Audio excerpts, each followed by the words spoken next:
I'm Rich Templeton Sr. My grandparents immigrated here through Canada and into the United States from Scotland in the very early 1900s. And Grandpa Templeton, Peter Sr., loved his horses. He loved going to horse shows and got so well known in the horse business that he judged horse shows in the East. He judged at the Chicago International Livestock Exposition and went to it many, many times. I can remember when I got old enough, there was just 3 horses left here at the farm. Early 50s would be when my dad sold the last team, and by that time there were tractors. This farm has evolved from horse and buggy days to close to 150 cows, and we grow probably 1,000 acres or a little more of crops. We milk 3 times a day, so it's 4 in the morning, noon, and 7 at night. Whatever comes up during the day, whether we're doing crops or maintenance or just general taking care of cattle, things are going here from 4 in the morning till 10:30 at night.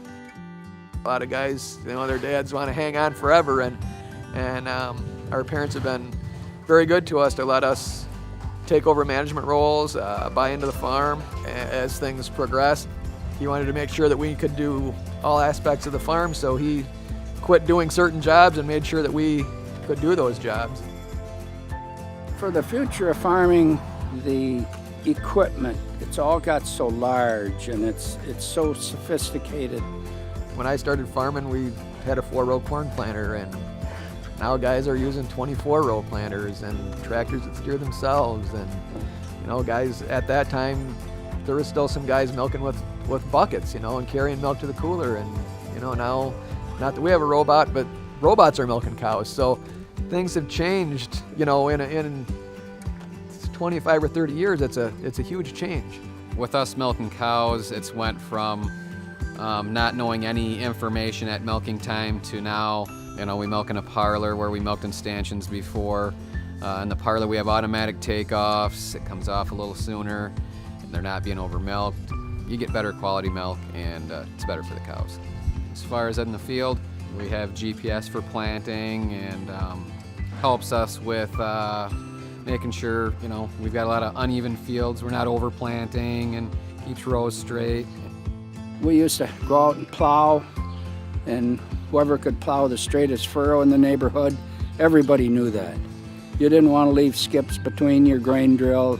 They were called rabbit runs. Your marks across the field tell me a lot about a farmer.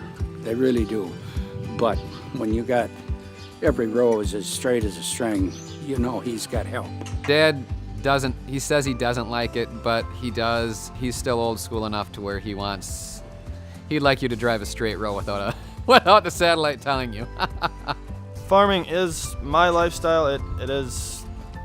It's not so much a job. It is more of a real lifestyle. I mean, you have to choose it to be something you want to do every single day for your entire life.